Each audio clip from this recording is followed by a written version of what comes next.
Welcome back to Business and Politics. We're talking to Mr. George Royeca of Angkas.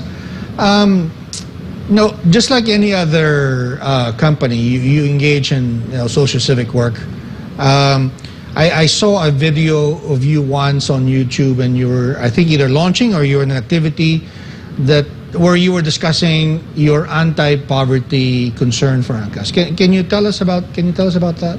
Yeah, I mean, I think this is a really something that's very close to our hearts, and something that we believe, we truly believe that we're able to fulfill in the next few years. Every single biker on our platform has been, uprooted from poverty. We've uplifted their lives. They're able to take care of their families. About, over 30% of them were unemployed before they came into the Angkas platform.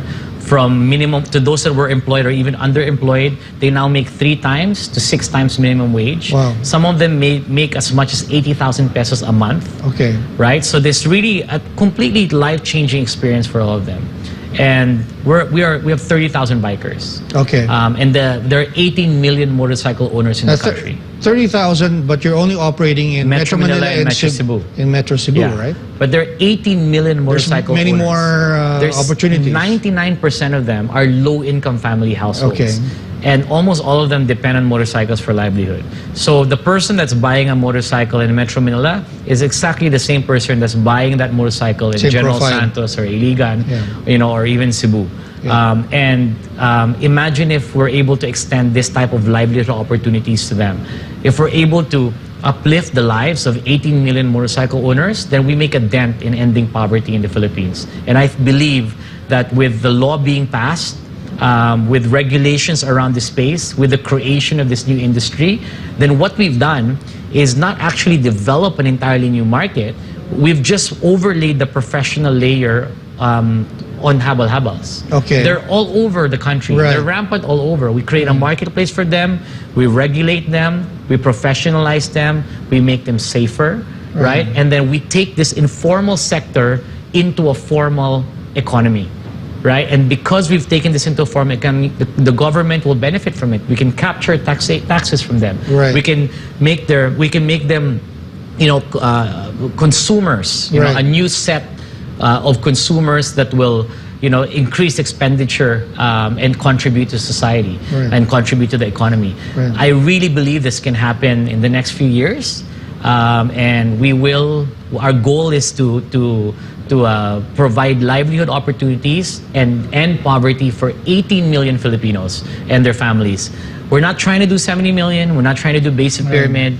We're not trying to do the non-workforce. All we're trying to do is create a model wherein you have an existing informal sector. Right. And it can be motorcycle owners now, it can be sari-sari store owners, it can be plumbers, it can be karinderya owners, masseuse. This informal community, put a technology layer over it, put in government regulation, simple government regulation, right, so that they could be recognized, and then really empower that sector and see it grow and thrive. Right. So it's really both ends of the candle here: the customers, and then your own people that you're helping out in terms of maybe quality of life and also their economic livelihood, right? We have 2 stakeholders. Okay. We have the community, the commuters, at mananakay natin, and we have the bikers, our suppliers, right?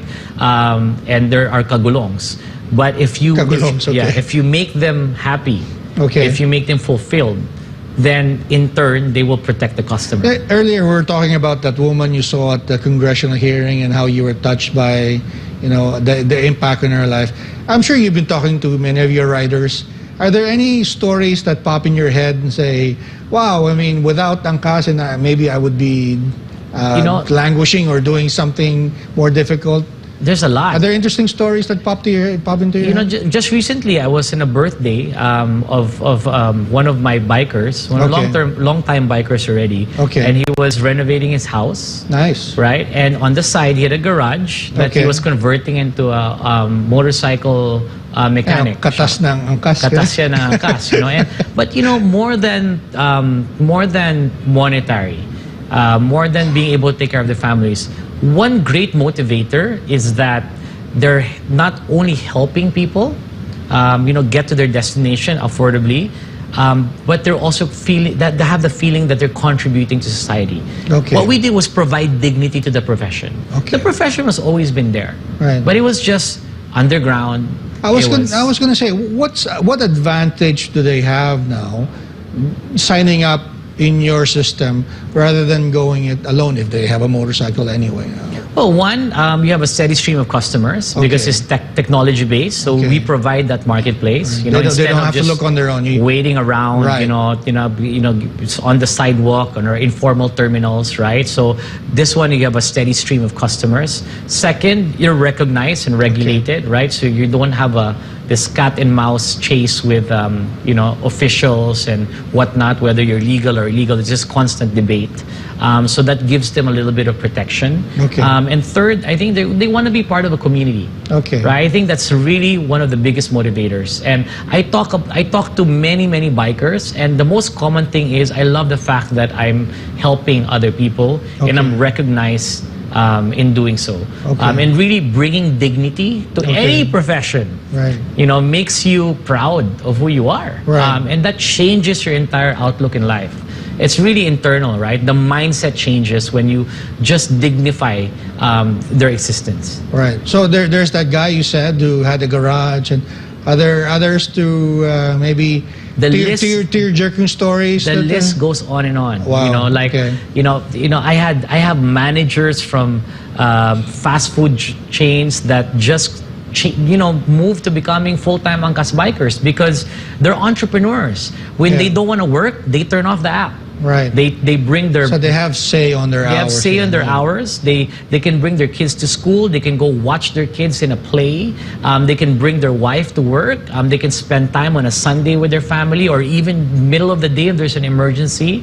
They're not are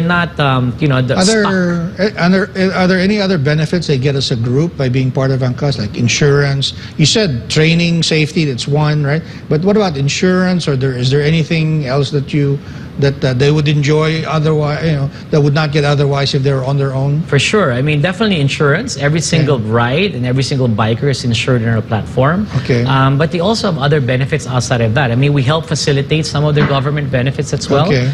We help them, we provide access so that they're able to efficiently pay for this on their own. We also have fringe benefits such as scholarship programs. Nice. Other types of credit facilities that they can do. Plus, a lot of them has built organizations with charitable causes. They clean classrooms on weekends. They go to the Manila Bay and pick up trash. I mean, things that really give back to the community, and that's really kind of like the culture that was developed. It's bigger than themselves. It's really bigger than themselves. And when one of the best things that ever happened to us was the government shutting us down. Okay. Because it really created that sense of community. Okay. And how we fight together. And also pay it forward. How do we continue to help? Continue to help others is really what the core cause of Angkas is. Yeah. Now that we're reopening, but the 2 years of the pandemic, even the hardest days when we were locked down, had a big impact on the programs that were meant to reverse poverty. Did you feel it also among your riders, and how did they cope? How did your company cope?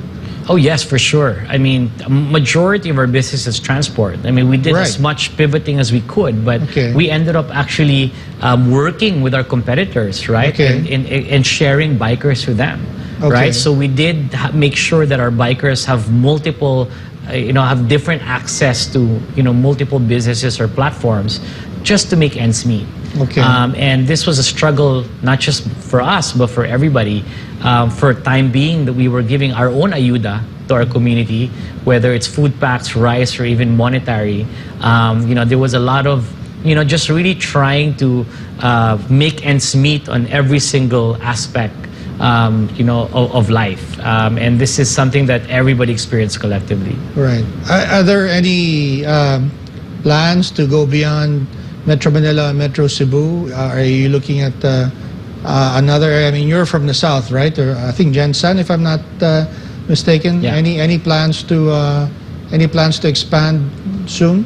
For sure. I think we've proven the model in Metro Manila and Metro Cebu. It works. Like I said, we're 30,000. We have 17+ million to go motorcycles, and we want to make sure that we really share this livelihood opportunity to as many Filipinos as possible, because it really works and it really uplifts lives. Well, fantastic. We'll be right back with Mr. George Royeca of Angkas. Please stay tuned.